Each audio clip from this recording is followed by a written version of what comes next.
मर्दाना कमजोरी एक मजाक बन के रहेगी। बाप जो है अपने बेटे को बिठा के समझाए, सेक्स एजुकेशन दे उसको। तो वो भी सर्च हिस्ट्रियां भरेंगे पाकिस्तान में, सबसे बड़ी सर्च हिस्ट्री इस बारी में है कि भाई अपनी मर्दाना कमजोरी कैसे मिटाई जाए। ये माजून बना के खा लो तो 4 मर्दों की ताकत आ जाएगी। मर्दाना कमजोरी का इश्तिहार पूरे कराची में भरा हुआ है। एक नॉर्मल आदमी की टाइमिंग क्या होती है?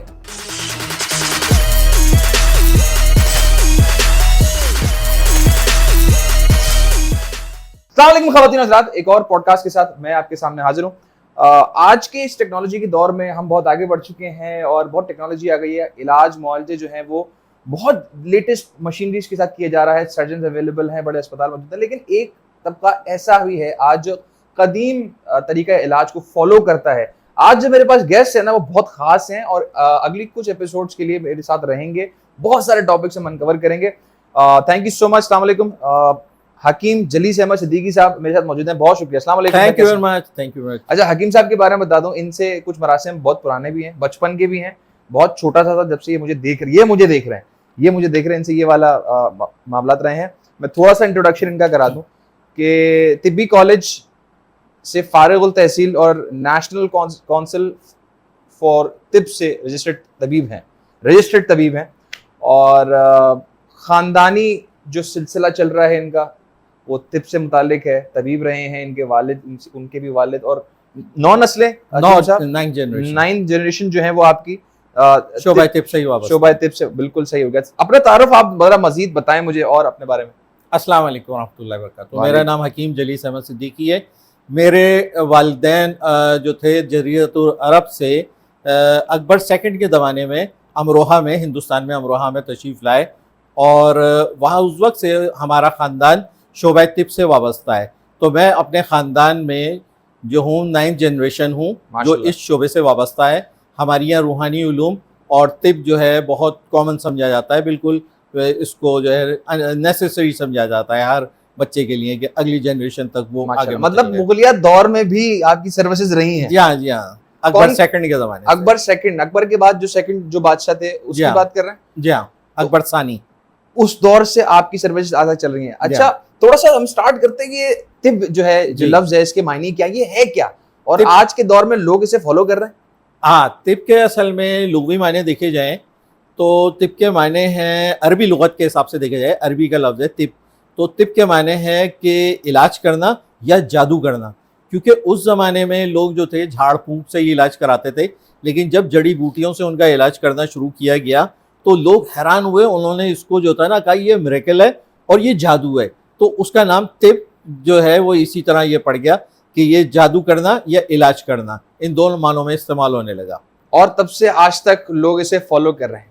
आज के दौर में कितना रुझान है? देखिए, टेक्नोलॉजी तो आ गई है। ज़्यादातर कोई बीमार होती है, किसी को कोई बीमारी होती है, नज़ला ज़ुकाम है, हम फौरन फिजिशियंस के पास भागते हैं। जो हमने बचपन से देखा, जो हमारी नॉर्मल प्रैक्टिस रही है पिछले तकरीबन 30-40 साल के अंदर, उससे पहले तक भी मैं समझता हूँ कि तबीब इलाज के लिए लोग जाते थे, वहाँ पे दवाएं लेते थे। लेकिन आज के दौर में तबीब कहाँ रह गए?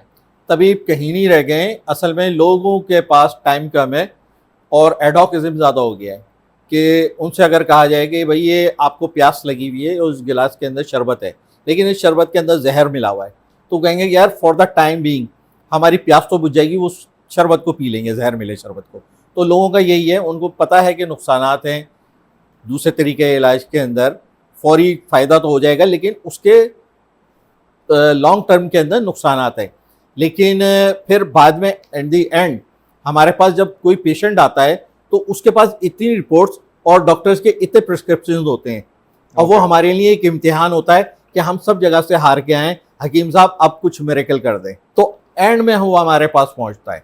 ओके, यानी ऑब्वियसली जो दवाएं आज के दौर में बन रही हैं, जो मिल रही हैं, वो कहीं ना कहीं उसमें आर्टिफिशियल चीज़ें इन्वॉल्व हैं। I agree to your point to some extent, but ऐसे इलाज भी तो हैं जिनके साइड इफेक्ट्स नहीं है हकीम साहब। नहीं, ऐसा जो है कोई नहीं कह सकते। अगर उसका इफेक्ट है तो साइड इफेक्ट भी है। हिकमत की दवा का भी साइड इफेक्ट है, लेकिन वो कम दर्जे में है, क्योंकि हमारी दवा ग्रेजुअली काम करती है। हमारी दवा ऐसा करती है कि जैसे आपने खाया, अब आपके वो मैदे में गई और आपके मेटाबॉलिज्म में शामिल हुई, उससे खून बनेगा और फिर उसके बाद दवाई असर करेगा। Okay. ये कोई केमिकल नहीं है। और दूसरी बात ये है कि मदर नेचर ने जो भी चीज़ें पैदा की हैं, कुदरत ने, अल्लाह ताला ने, वो उसके अंदर उसका एंटीडोट डाला है। बेशक बेशक बिल्कुल कि यानी हम क्या करते हैं उसको उसी जड़, ज़ाहिर है एलोपैथिक दवाएं जो हैं जड़ी बूटियों से ही बनती हैं, लेकिन उनका क्या है कि कुदरती केमिकल कंपोजिशन तोड़ दिया जाता है, अपनी मर्जी के एल्कलाइड्स ले लिए जाते हैं और बाकी को फेंक दिया जाता है, जबकि वही जो फेंके गए थे एल्कलाइड वही उसका एंटीडोट थे, वही Okay. उसके साइड इफेक्ट से रोक रहे थे। Okay. सिर्फ अपनी मर्जी का, अपनी अकल के को सामने रख के इसको अमल किया गया और उससे हुआ ये कि आपने वो कुदरती बैलेंस तोड़ दिया, उससे साइड इफेक्ट होने शुरू हो गए। बिल्कुल सही है। लेकिन जितना मैंने सुना है, जितना आज की जनरेशन जानती है, जो मैं जानता हूँ, जो मैंने देखा है, या जो व्यूअर्स को जितना पता है, हमने तो ये सुना है यार, ये तबीब जो है इलाज तो करते हैं, लेकिन ये 3-4 दवाई ही हैं इनके पास, घुमा फिरा के वही लगा देते हैं इंजेक्शन, या वही दवाई हर बीमारी के लिए दी जाती है। इसमें कितनी सच्चाई है? नहीं, मैं देख रहा था हमारी जो हर चीज़ के जो ना फार्माकोपिया होती है, हर पैथी की फार्माकोपिया होती है। आपने अगर जो है कोई भी एलोपैथिक की दवा भी उठा के देखें तो हर दवा के आगे लिखा होता है बीपी बीपी बीपी। बीपी का मतलब होता है ब्रिटिश फार्माकोपिया, यानी ये वो दवा है जो ब्रिटिश फार्माकोपिया के अंदर रजिस्टर्ड है और एलोपैथिक मेडिसिन के अंदर वही दवा इस्तेमाल हो सकती। तो यही जो है ना हमारा भी फार्माकोपिया है, 3 जिल्दों पे है और उसके अंदर 1400 जड़ी बूटियां और 1000 मुरक्कबात मौजूद हैं। 1000 हाँ जी हाँ कंपाउंड्स मौजूद हैं। ओके, 3 जिल्दों में मौजूद है। ठीक है। तिब्बी फार्माकोपिया हमारा अभी ये पिछले चंद सालों के अंदर उसको दोबारा बनाया गया है। ठीक हो गया जी। जिस तरीके से हम देखते हैं भाई, कोई इमरजेंसी हुई, अल्लाह ना करे किसी का कोई हादसा हो गया, खून निकल रहा है, हम सबसे पहले देखते हैं जी करीबी हॉस्पिटल का है। हमें भी यही चाहिए। जो दिमाग कहता है, जो साइंस कहती है कि इमीडिएटली अगर किसी की ब्लीडिंग हो रही है तो आपने उसके वुंड को कवर करना है, उसकी ब्लीडिंग रोकनी है, हम इमरजेंसी वार्ड की तरफ भागते हैं। क्या तबीब के पास भी ऐसी फैसिलिटीज मौजूद हैं कि कोई इमरजेंसी केस आते हैं आपके पास, क्या लोग आ रहे हैं कि जी इनका जख्म बहुत गहरा है, इनका इलाज करें, इस तरह के केसेस कोई फैसिलिटीज कराची में? असल में तिब में जो है ना 2 तरह की डिजीज़ होती हैं, एक होती है एक्यूट, एक होती है क्रॉनिक। ठीक है। तो हमारे पास जो है ज़्यादातर मरीज़ आते हैं वो क्रॉनिक डिजीज़ के आते हैं, यानी जिनकी बीमारियां जो है बहुत मुज़मिन हो चुकी होती हैं, यानी एक्यूट नहीं होती हैं। हम लोग एक्यूट बीमारियों का इलाज नहीं करते और ईमानदारी का तकाजा भी ये है कि अगर आपके पास कोई पेशेंट आया है और उसको हार्ट अटैक आ रहा है तो एक अगर हकीम सही मानों में हकीम है, ऑनेस्ट हकीम है, तो उसको चाहिए कि उस पेशेंट को जो है फ़ौरन हॉस्पिटल रेफ़र कर दे ताकि उसका इमरजेंसी ट्रीटमेंट हो जाए और उसको जो है ट्रीटमेंट होने के बाद फिर हकीम जो है उसका हार्ट का इलाज करके उसको जो है बिल्कुल 100% जो है फिट कर सके। यानी कि कोई अगर इमरजेंसी केस में आ रहा है तो वो that will be referred to a hospital. Obviously ठीक है। जो ऐसे अमराज जैसे किसी को कोलेस्ट्रॉल का मसला है या किसी को ब्लड प्रेशर का मसला है, इस तरह के डिजीज में हकीम जो है वो बिल्कुल 100% ट्रीटमेंट ठीक। अच्छा, ये नहीं होगा, मैं सलमान सॉरी आपकी बात में काट रहा हूँ, कि ये नहीं होता कि हमारी दवा अगर देर में असर करती है, तो जैसे कोई शख्स आया उसका ब्लड प्रेशर हाई है और हमारी दवा 3 महीने में असर करेगी, उसको क्योर करेगी, तो ये नहीं होगा कि 3 महीने तक उसका ब्लड प्रेशर हाई रहेगा, ग्रेजुअली उसका डाउन होता जाएगा और 3 महीने में आके वो क्योर हो जाएगा। ये होगा कि उसकी तकलीफ में कमी आती जाएगी, ग्रेजुअली दवा खाता रहेगा तो 3 महीने तक 4 महीने तक जो भी टाइम है उसमें ग्रेजुअली कमी आती जाएगी, बेयरेबल हो जाएगी उसकी तकलीफ। ये नहीं होगा कि 5-6 महीने तक वही तकलीफ कांस्टेंट रहे, नहीं, कमी आ जाएगी उसमें इंशाल्लाह।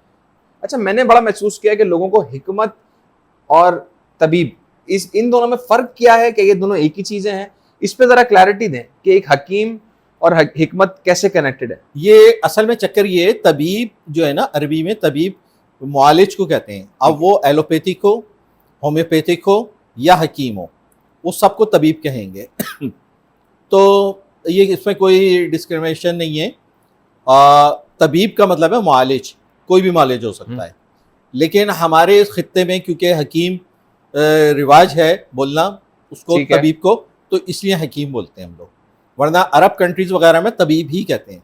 और अब जो हमारी सनद आई है, मेरी जो रजिस्ट्रेशन आई है, तो उसके अंदर जो है मेरे नाम के साथ हकीम की जगह उन्होंने तबीब लिखा है। अरे अगर माशाल्लाह, प्रोड्यूसर साहब कहें तो मैं दिखा दूं। अरे मसला नहीं, मसला नहीं। कंग्रेचुलेशन, बहुत बहुत मुबारक हो सर। अच्छा, हम लोगों को पता नहीं है कि ऐसी अचीवमेंट, ये भी अचीवमेंट्स होती हैं और ऐसे लोग हमारे पास एग्जिस्ट करते हैं, नहीं है लोगों को। क्योंकि देखिए जाहिर सी बात है, ना इन टॉपिक्स पे बात की जाती है और ना इन चीजों पे गौर किया जाता है। अब जिस बारे में मैं बात करने जा रहा हूँ ना, वो बहुत ही नाजुक टॉपिक है। पाकिस्तान में सबसे ज्यादा सर्च किया जाने वाला जो कीवर्ड है यूट्यूब के ऊपर, मैं हैरान रह गया हकीम साहब। और लोग पता नहीं क्यों इसमें है, लेकिन ये टॉपिक ऐसा है इस पे बात नहीं की जाती। एक आध बार किसी यूट्यूब चैनल पे मैंने देखी है, वीडियोस बनी हुई हैं, लेकिन अमूमन इस पे बात नहीं की जाती और लोग पता नहीं क्यों इसमें इसको सर्च करने में लगे हुए हैं।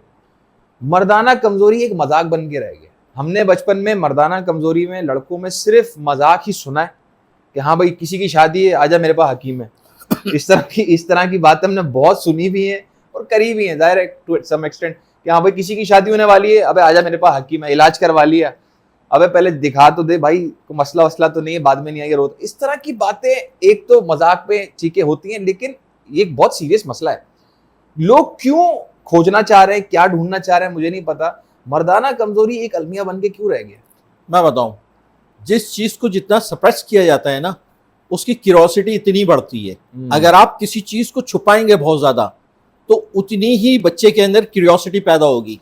टू सम एक्सटेंट इस हाँ, छुपाने वाली बात तो है जी, ठीक है। अगर किसी में एक मर्दाना कमजोरी है, उसके लिए तो छुपाने वाली, वो तो मर्द आज का तो मर जाता है कि नहीं ये ना हो जाए, मैं शादी के बाद मेरी बेगम को प्रॉब्लम ना हो, तो मैं क्या करूं, मैं डॉक्टर को दिखाऊं। ऐसा क्यों है? मिसकॉन्सेप्ट और लैक ऑफ इंफॉर्मेशन। और इंफॉर्मेशन भी जो है ना, वो बिल्कुल वर्ड ऑफ द माउथ मिल रही है उसको। फजूल किस्म के दोस्तों से वो ले रहा है, और दोस्त जो होते हैं, जो जैसे बड़े होते हैं, कोई छोटा बच्चा उनसे मशवरा ले रहा है, तो बड़े जो दोस्त होते हैं वो उसका चस्का ले रहे होते हैं, उसको मिसगाइड कर रहे होते हैं, मिसलीड कर रहे होते हैं। ये ज़रूरी है कि बाप जो है अपने बेटे को बिठा के समझाए, सेक्स एजुकेशन दे, उसको बताए what is right, what is wrong. ये समझाना बाप का काम है, माँ का काम है। बेटी को बताए कि मेंस्ट्रुएशन साइकिल क्या होता है, इससे घबराना नहीं है, डरना नहीं है, मुझे बताओ तुम। क्या बात की। और मेरे हिसाब से जो भी लास्ट जो जनरेशन गुजरी है, उनकी जिम्मेदारी थी कि अपने बच्चों को खास तौर पे इस पे एजुकेट करें। आई टोटली एग्री कि इसकी ला इल्मी है और मिसकॉन्सेप्शन है। क्योंकि मैंने कहा ना, हम जब भी गैदरिंग में बैठते ना, कोई शादी का कार्ड आ जाए किसी लड़के की तरफ से, बस 1-2 हफ्ते उसकी बैंड है और अलग अलग किस्म के मशवरे और अलग अलग एनर्जी ड्रिंक सप्लाई हो रहे हैं। भाई आप एनर्जी ड्रिंक रखें, आपकी जो कहना नहीं चाहिए, आपकी टाइमिंग ऐसी हो जाएगी। और लोग यकीन कर रहे हैं और लोग सर्च कर रहे हैं, लोगों की सर्च हिस्ट्रियां भरी पाकिस्तान में। सबसे बड़ी सर्च हिस्ट्री इस बारी में है कि भाई अपनी मर्दाना कमजोरी कैसे मिटाई जाए। ओ भाई नहीं है आपको मर्दाना कमजोरी, लोग पता नहीं क्यों इन चीजों के अंदर इन्वॉल्व हुए हैं। अच्छा, दूसरी चीज, ऐसा बिल्कुल मुमकिन है कि किसी को हो जी, लेकिन हमारे क्योंकि लोग घबराते हैं बताने से भी, अपने साथ वाले को बताने से घबराते हैं। क्योंकि अलमिया अभी हमने डिस्कस किया, ऐसा हो गया जी। ऐसे लोग, उनका इलाज कैसे होता है और वो किन चीजों, मेंटली तो वो टॉर्चर हो गया ना इस माशरे के अंदर, वो तो उसके लिए तो एक टॉर्चर है, वो कैसे इलाज कराए अपना? अच्छा, हमारे यहाँ जो है ना, चाहिए 5 साल का कोर्स होता है तिब का, तो इसके अंदर साइकोलॉजी भी है एक सब्जेक्ट। ओके। तो आपको मैं इससे बताऊं कि इसका जो है माइंड से कितना रिलेशन होता है कि एक लड़का जिसकी शादी होने वाली थी, उसके दोस्तों ने उसके साथ प्रैक्टिकल जोक किया। उसको किसी प्रोस्टिट्यूट के पास लेके गए और प्रोस्टिट्यूट को एक्स्ट्रा पैसे दिए, और जब वो सब कुछ सेक्सुअल एक्ट कर चुका, तो उस प्रोस्टिट्यूट ने उस बंदे के कंधे पे हाथ रख के कहा बस, और वो लड़का मेडिकली इम्पोर्टेंट हो गया, नपुंसक हो गया। वो उसके माइंड ने उसको कहा कि बस मैं तो किसी काबिल ही नहीं हूं, और वो उसके माइंड ने उसको बिल्कुल नपुंसक कर दिया। नहीं करें। इसका माइंड से इतना ज्यादा रिलेशन है इस चीज का। तो यानी साइकोलॉजिकली हमारे लड़के इस खौफ में जी रहे हैं और बड़े हो रहे हैं कि शायद उनमें कमी है। और सबसे ज्यादा जो है ये रोडों पे इश्तिहारात जो लिखे हुए होते हैं ना करें, तो सबसे ज्यादा जो है मिसलीड और मिसगाइड ये कर रहे होते हैं, और ये जाहिल लोग होते हैं। हमारी काउंसिल ने अभी 2 तबीबों के लाइसेंस कैंसिल किए हैं और फिर उन्होंने माफ़ी मांगी है, और हमारी काउंसिल ने उनके लाइसेंस फिर बहाल किए। एक तो वो हकीम शहजाद जो 4-4 5-5 शादियां करके माजून मंजी पहाड़ जो इश्तिहार बनाते थे कि मैंने तीसरी शादी कर ली है, चौथी शादी कर ली है, और एक डोंकी ऑयल वाले हकीम साहब, उनसे ओए सबकी रजिस्ट्रेशन दोनों की कैंसिल की है और उनको ज़ाब्ता अखलाक बताया गया है कि क्वालिफाइड तबीब कोई भी इस तरह की चीप एक्टिविटी नहीं करेगा, ना इस तरह का पॉडकास्ट बनाएगा जिसके अंदर चीपनेस हो या लोगों को मिसगाइड या मिसलीड किया गया हो, तो उसका लाइसेंस कैंसिल कर दिया जाएगा। ये हमारी काउंसिल ने बहुत ही स्ट्रिक्ट एक्शन लिया है इस पर, और उन लोगों को फिर माफ़ी मांगी उन लोगों ने, और फिर उन्होंने पॉडकास्ट के जरिए लोगों को कहा है कि हम जो है अपने बात पे माफ़ी मांगते हैं और उसके ऊपर नदामत का इज़हार किया, तो मशरूत तौर पे उनका लाइसेंस बहाल किया गया। आपके पास आए इस तरह के पेशेंट्स, आपने इलाज किया? बहुत आए, बहुत आए। अच्छा, एक आदमी को पता कैसे लगता है कि हाँ उससे मर्दाना कमजोरी? एक तो जेन्युइनली तो बहुत कम लोग होते हैं ऐसे, और दूसरे जो होते हैं ना ज़्यादातर दिमागी ही कमज़ोरी होती है उनको, और दूसरी एक चीज़ जो होती है कि मास्टरबेशन कर ली, अब हम जो है ना इम्पोर्टेंट हो गए। ये चीज़ जो है ना, मास्टरबेशन से ज़्यादा नुकसान जो है ना वो उसकी ये सोच देती है कि मैं मास्टरबेशन करने की वजह से इम्पोर्टेंट हो गया हूँ। मैं सिर्फ मिसकॉन्सेप्शन क्लियर करवाना चाह रहा हूँ हमारी ऑडियंस जो इस तरह की चीज़ें देख रही है, जो भी, मैं जाहिर है सब एक जैसे नहीं होते, लेकिन बहुत सारे लोग ऐसे हैं जो इस तरह की चीज़ें में इस तरह के मेंटली डिस्टर्ब हैं इस चीज़ को लेके। तो कोई भी शख्स कैसे गेज कर सकता है कि आया उसको एक हकीम की ज़रूरत है वाकई, या नहीं, ही मेडिकली एंड फिजिकली परफेक्ट? किसी जो है वो क्वालिफाइड तबीब के पास जाए। देखिए, क्वालिफाइड तबीब की पहचान मैं बता दूं कि उसके मतलब के ऊपर जो है सिंध हेयर, अगर सिंध के अंदर ये देख रहे हैं प्रोग्राम, तो सिंध हेल्थ केयर कमीशन का जो है सर्टिफिकेट लगा हुआ होगा, और उसका ये लाइसेंस कहलाता है। ये लाइसेंस ज़रूर होगा। जिसके मतलब के ऊपर ये लाइसेंस नहीं लगा हुआ है तो इसका मतलब है वो क्वालिफाइड तबीब नहीं है, उससे इलाज ना कराएं, उससे बात ही ना करें। और दूसरी चीज़, जो यूट्यूब पे और दूसरे चैनल्स वगैरह सोशल मीडिया के ऊपर जनाब अली जिस तरह वो इश्तिहारात आ रहे होते हैं, ये माजून बना के खा लो तो 4 मर्दों की ताकत आ जाएगी, ये माजून खा लो 5 मर्दों की ताकत आ जाएगी, तो ये इस किसी चीज़ पे हरगिज़ अमल ना करें। ये नुस्खे जो हैं बिल्कुल ऑथेंटिक नहीं होते। जो ये बताए जा रहे होते हैं, एक हर शख्स का मिजाज मुख्तलिफ होता है। ठीक है, मेरा मिजाज मुख्तलिफ है, आपका मिजाज मुख्तलिफ होगा, आपके भाई का मिजाज मुख्तलिफ होगा, और कि कोई और बंदा होगा आपका दोस्त, उसका मिजाज मुख्तलिफ होगा। तो क्वालिफाइड तबीब जो है उसका मिजाज देख के उसको दवा सजेस्ट करेगा और जिससे उसको फ़ायदा होगा। ठीक हो गया। यानी कि अगर किसी लड़के को ये ख्याल आ रहा है कि शायद अगर वो अपने अंदर डाउट कर रहा है, इंपॉर्टेंट हो रहा है, तो वो बजाय खुद से एक्सपेरिमेंट करने के, खुद से जहन बनाने के या रिसर्च करने के, वो डायरेक्ट क्वालिफाइड तबीब के पास चला जाए या किसी डॉक्टर से रेफर कर ले, बिल्कुल, गेट हिमसेल्फ चेक, बिल्कुल, खुद से फैसला या माइंड बनाने के लिए, या दोस्तों की बातों में आने से जी बेहतर है, वरना वो स्कैमर्स के आ जाएगा। नॉन क्वालिफाइड आदमी से तो मशवरा ही नहीं करे। ठीक हो गया। अगर इस तरह के स्कैमर्स हैं, मैंने देखा जुनैद बंगाली का जहाँ इश्तिहार है ना, वहाँ बराबर में मर्दाना कमजोरी का इश्तिहार पूरे कराची में भरा हुआ है, दूसरे शहरों में भी बहुत इश्तिहारात देखने को मिलते हैं। तो इन स्कैमर्स से कैसे बचा जाए यार, हमारी आवाम को हम कैसे बचाएं यार? सुने, एक बहुत दिलचस्प बात बताऊं। जब मैं अपने हमदर्द तिबिया कॉलेज में था तो मैं फाइनल ईयर के अंदर हम दोस्तों ने एक प्रोग्राम बनाया, मैं और मेरे साथ 2 दोस्त और थे क्लास फेलोज। हम जो थे हर जो है जाली हकीम के पास पहुँचे, और जाली हकीम जो होगा उसकी जो है देखेंगे कि उसके नाम के साथ कोई डिग्री लगी हुई नहीं होगी, खुद साख्ता डिग्रियाँ होंगी। हमारी डिग्री जो है वो है FTJ फाजिल तिब वल जराहत, और BEMS होता है हमारी, एक और डिग्री होती है BEMS bachelor of eastern medicine and surgery. फिर हमारे यहाँ इसके बाद BEMS के बाद होती है MPhil, और MPhil के बाद PhD होती है। तो मैं और दोस्त हम लोग जो थे जाली हकीमों के यहाँ गए, बराबर में ही जो है बंगाली बाबा का भी आस्थाना ओके। अब वो हम इधर से इनके दवाखाने से निकल के हम बराबर वाले उसमें गए तो पता चला बीच में दरवाजा है, दोनों ऑफिसेस को वही डील कर रहे हैं बाबा जी। नहीं कर रहे सर, वही जाली बाबा भी वही हैं और जाली हकीम साहब भी वही हैं। हमारी दूसरी कोई ब्रांच नहीं है। हाँ, हमारे पास ये दूसरी वही।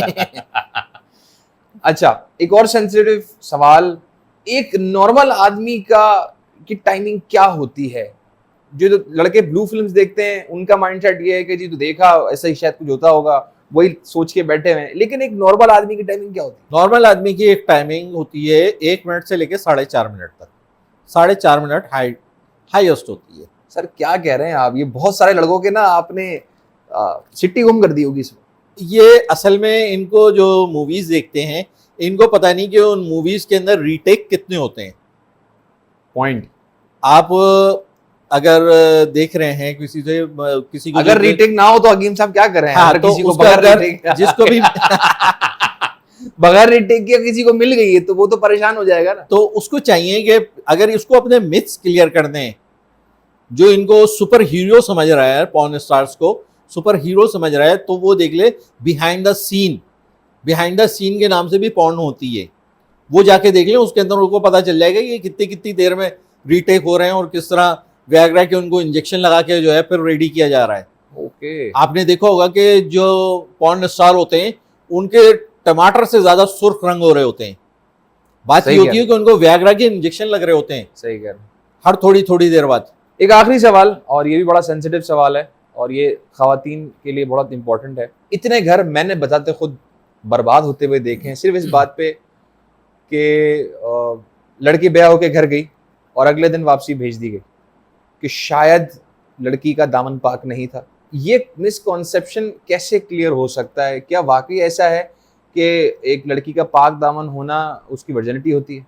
या पहली रात, मैं इसको और क्लियर कर देता हूँ, क्या वाकई ऐसा है कि पहली रात अगर ब्लीडिंग नहीं हुई तो लड़की नापाक है या उसका दामन में कोई दाग है? क्या ये हकीकत है?